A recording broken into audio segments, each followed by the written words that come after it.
ये जनरल।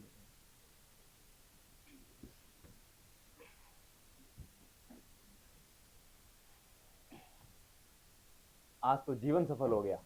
वाह, क्या शानदार ओपेरा है।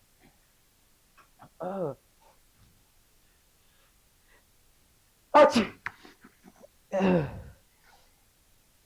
अरे, मैंने इनके ऊपर छींक दिया। ये तो यातायात मंत्रालय के जनरल बिरजल हो गए। मुझे इनसे माफी मांगनी चाहिए। क्षमा कीजिए महानुभाव, मुझसे गलती हो गई थी। मैंने आपके ऊपर छींक दिया। अरे कोई बात नहीं, ठीक है। मैं सच में माफी चाहता हूँ। ये जानबूझकर नहीं हुआ। अब तुम चुप नहीं रह सकते? ठीक है भाई, हद है, कहाँ कहाँ जाए। मध्यांतर दर्शक घूम रहे हैं।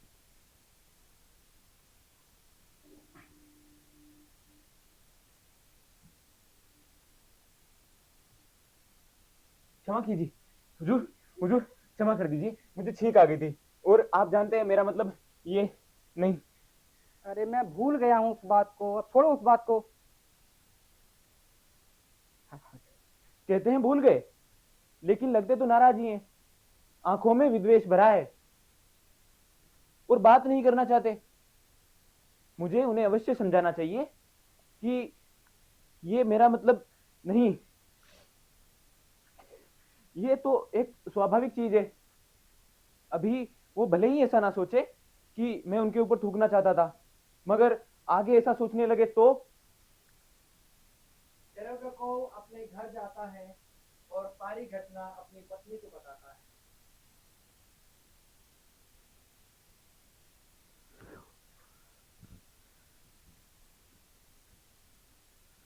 अरे, तुम इतने परेशान क्यों लग रहे हो?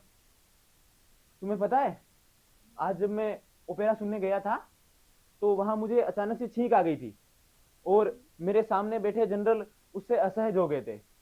ये जनरल आपके विभाग पर था क्या? नहीं, फिर क्यों इतना चिंता? छोड़ो भी इस बात को, जाने दो।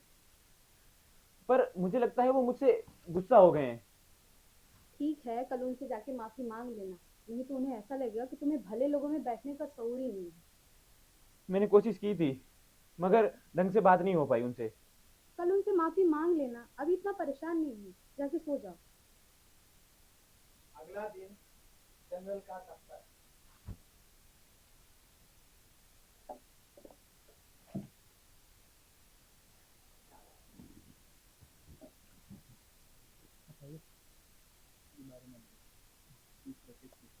हुजूर, हुजूर, हुजूर, हुजूर, कल थिएटर में मुझे छींक आ गई थी और आप आप ऐसा, मुझे क्षमा कर दीजिए क्या हुजूर। बकवास है यार,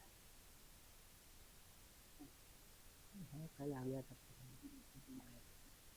मेरी बात ही नहीं सुनते। इसका मतलब वे मुझसे बहुत नाराज हैं और इस बात को ऐसे ही नहीं टाला जा सकता। मुझे उन्हें अवश्य समझाना चाहिए कि मैं उनके ऊपर छींकना नहीं चाहता था।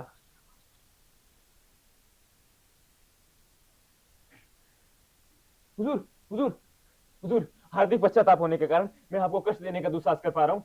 मुझे क्षमा कर दीजिए हुजूर। तुम मेरा मजाक उड़ा रहे हो? मजाक? मजाक नहीं तो और क्या है ये? इसमें मजाक कहाँ है? अरे भाई निकल यहाँ से। वे बेवजह गुस्सा हो रहे हैं। अब मैं इन्हें यहाँ के ज्यादा परेशान नहीं करूंगा। मैं अब इनसे पत्र लिखकर ही माफी मांग लूंगा। भाड़ में जाए ये सब, बस बहुत हो चुका। विचारों में डूबा शेरकर को घर वापस आ जाता है। वह लिखने के लिए कागज उठाता है पर कुछ लिख नहीं पा रहा। उसे कुछ समझ नहीं आ रहा कि वो क्या लिखे। वह कलम रख देता है और निश्चय करता है कि अगले दिन वह फिर जनरल के दफ्तर जाएगा।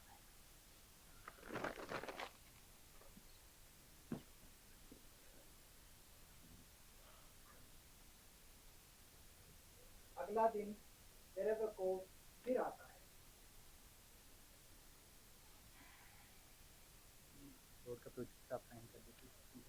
बैठो बैठो, पहले बैठो। अरे बैठो। श्रीमान, श्रीमान, आप कल मैंने जो आपको कष्ट दिया था वो आप पर हंसने के लिए नहीं, और ना ही आपका मजाक उड़ाने के लिए। मैं आपसे क्षमा चाहता हूँ श्रीमान। निकलो यहाँ से, निकल जाओ यहाँ से। हद कर दी तुमने यार, रोज आ जाते हो। क्या? निकलो यहाँ से। सेरेब्रल स्तब्ध होकर बाहर निकलता है। वह धीरे धीरे चलता है। उसके चेहरे पर शून्यता है। वह घर पहुंचता है। वह बिना कपड़े बदले सोफे पर गिर पड़ता है। अपमान और भय से टूटा हुआ सेरेब्रल उसी तरह सोफे पर लेट गया और मर गया।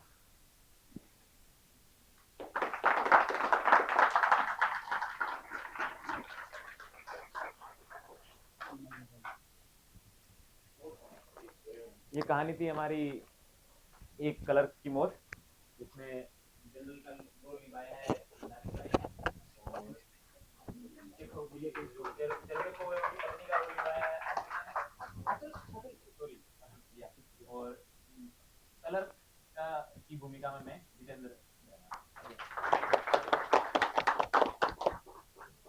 अब मैं चाहूंगा कि एक हम चार अलग अलग हुनर की कहानियां दी हैं। तो एक वांका का काव्य पाठ हम लोग, उसके बाद एक बीच में कोई और है वांका का पाठ। वांका या डेविड कौन से में? वांका कर रहे हैं। वांका डेविड लास्ट में ये लगा जो सही है सब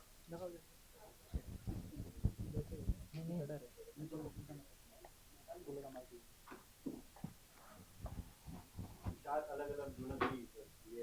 और एक और बात की, हनी और विक्टोरिया जो है वहाँ की ग्रेजुएशन की स्टूडेंट है, ग्रेजुएशन पोस्ट ग्रेजुएशन नहीं, graduation first year second year, तो इंडोलॉजी में ये लोग यहाँ आए हैं।